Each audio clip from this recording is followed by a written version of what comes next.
Terima kasih pemirsa, Anda masih bersama kami di BTV Arah Baru Informasi. Dari tadi kita sudah panjang lebar ya membahas terkait dengan perspektif tantangan media di era digital dengan Mas Yogi, Bang Lalu, kemudian Mas Revo dan juga Mas Zaki. Nah ini bintang tamu yang kita sangat nantikan dari tadi juga perspektifnya dibagikan. Siapa yang nggak kenal Aiman Wicaksono ya, kurang lebih seperti itu.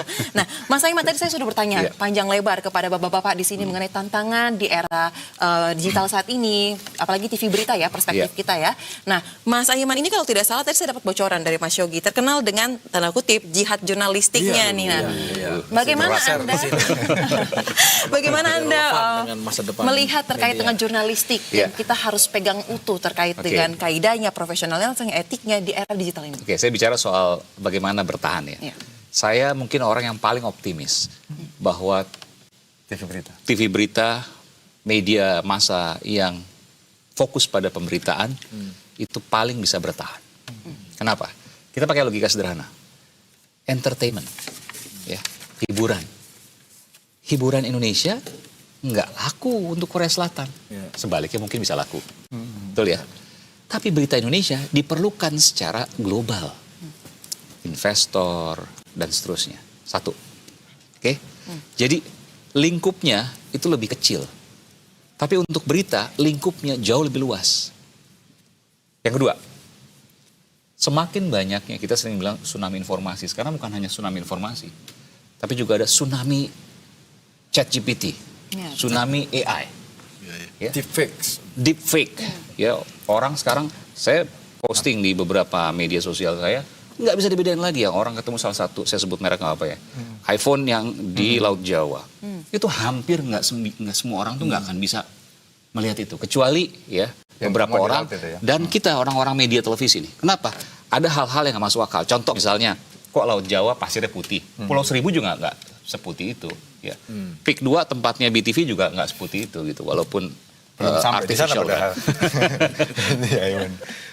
Ada banyak. Kemudian casingnya, dusnya itu ada yang ada gambarnya dan tidak. Intinya ya nggak semua orang bisa membedakan. Dan kemana orang memverifikasi itu? Media massa. Yang kedua. Yang ketiga, data. Data, ini Nielsen Media Research ya. Kita kalau seandainya TV, media manapun kita mengacu pada data itu. Karena memang hanya itu yang bisa kita lihat ya. Bahkan bukan minute by minute lagi, tapi second by second. Dalam 5 tahun terakhir, ya ada peningkatan 5-12% tepatnya. Konsumen media pemberitaan. Kenapa? Semakin banyak deepfake informasi yang di media sosial, informasi yang abu-abu, ya, mungkin bukan menyesatkan. Jadi sekarang, bisa sedikit ya, orang sekarang hoax itu di DFK, disinformasi, fitnah, kebencian. Itu bukan dimunculkan semuanya fake, semuanya palsu, enggak, dicampur. Jadi orang bingung.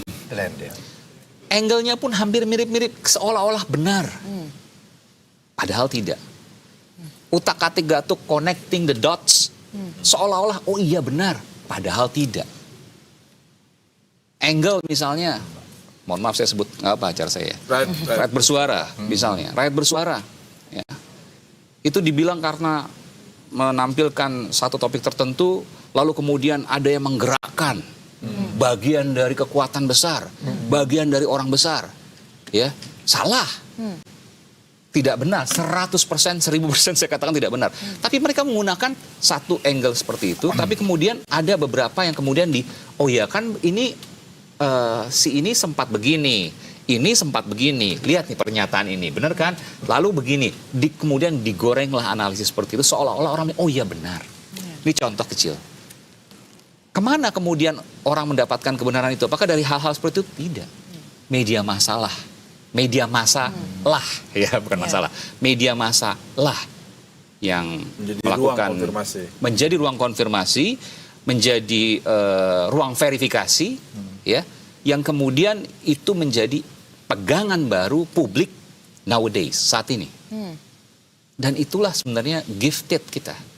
Kita nih blessing in disguise. Ada bless di situ, ada rahmat, ada berkah di situ. Yang kemudian kita bisa dapatkan, tetapi bagaimana kita menjaga kepercayaan publik ini. Oleh karena itu, saya pribadi di iNews Media Group ya, saya selalu menyampaikan, informasi sekarang ini bukan memblok. Kita nggak boleh memblok informasi. Kenapa? Karena publik itu butuh informasi. Yang harus dilakukan adalah mengarahkan informasi ke arah yang baik. Ini sebuah pesan penting. Jadi kalau orang bilang, bad news is a good news. No, itu adalah pernyataan yang patah, yang setengah. Bad news is a good news for clarifying the issue from uncertainty to certainty. Jadi berita buruk adalah berita yang baik untuk diklarifikasi dari sebuah ketidakpastian menuju ke sebuah kepastian. Baik. Itu jihadnya ya. Itu jihadnya. Baik, nah kalau begitu saya ingin kaitkan sedikit nih Mas Aiman. Kita tahu ya, tadi Anda sudah menegaskan terkait dengan TV berita ini pasti kita optimis akan selalu ada dari waktu ke waktu dan juga menjadi media atau wadah verifikasi. Tadi semuanya juga sepakat terkait dengan itu, apapun yang terjadi verifikasinya balik lagi ke TV berita. Karena kita yang paling dipercaya ya.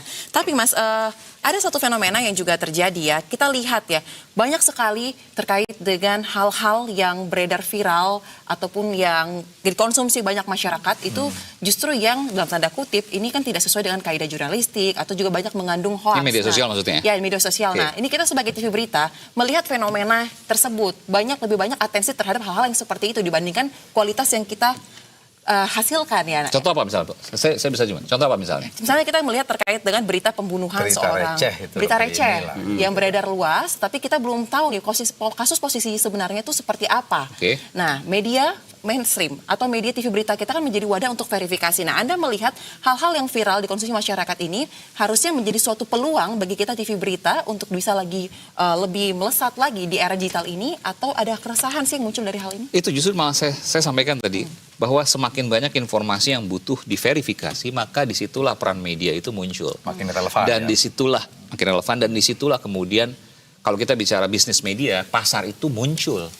Karena orang butuh, kan prinsip media itu apa sih? Ada gula, ada semut.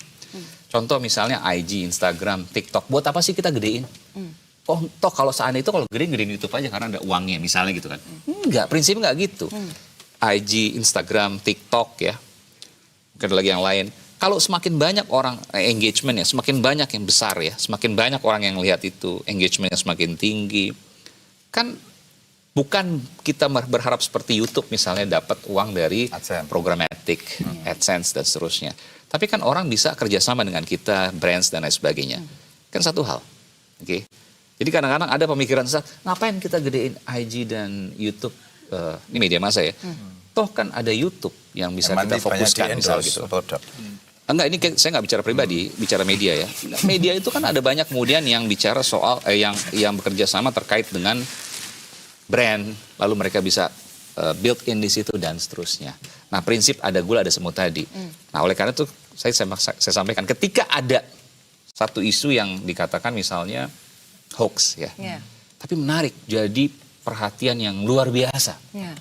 Media harus mengambil itu. Makanya tadi itu kan bad news is a good news for clarifying the issue, untuk mengclarify, untuk menjelaskan from uncertainty to certainty. Disitulah peran media ada. Dan disitulah akhirnya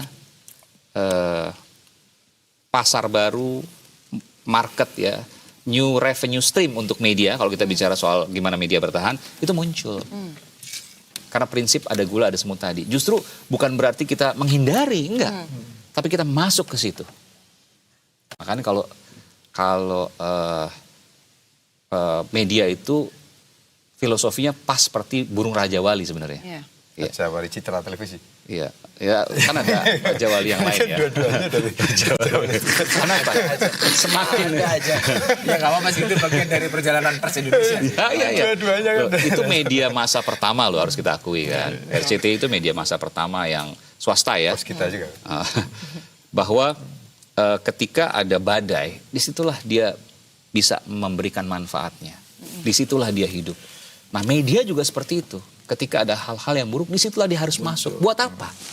Buat clarifying the issue from uncertainty to certainty. Dan itu bagian dari tanggung jawab pers. Tanggung jawab. Kalau bahasa Kompas yang disebut dengan rumah penjernih, clearing house dan seterusnya. Contoh paling ini gini sih, kemarin ketika akhir pekan lalu ya, ketika ada satu selebgram yang meninggal dunia. Iya betul. itu kan dia kan rame ya. Rame ya. Siapa namanya? Lula Lava. Lava. Balon itu. Dan sampai sekarang masih misteri. Masih misteri. Iya. Nah, kemudian kita kan digerakkan juga oleh algoritma di media sosial ketika itu tumbuh gitu. Tapi dari situ kan kita kemudian bisa menjelaskan kepada publik, terutama kepada orang-orang tua gitu, bahwa bahan yang selama ini whipped cream misalnya, whipping gitu yang menjadi sebenarnya Yang balon itu. Meskipun kalau kita bahas itu dihajar tuh di medsos.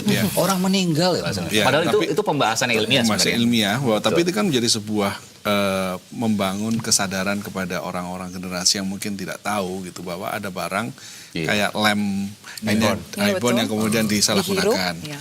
Ini kan juga sama kan. Dan kita sebenarnya bisa menjelaskan banyak hal angle itu, memberi pengetahuan pada publik gitu. Isu awalnya digerakkan oleh algoritma ketika ada selebgram yang meninggal.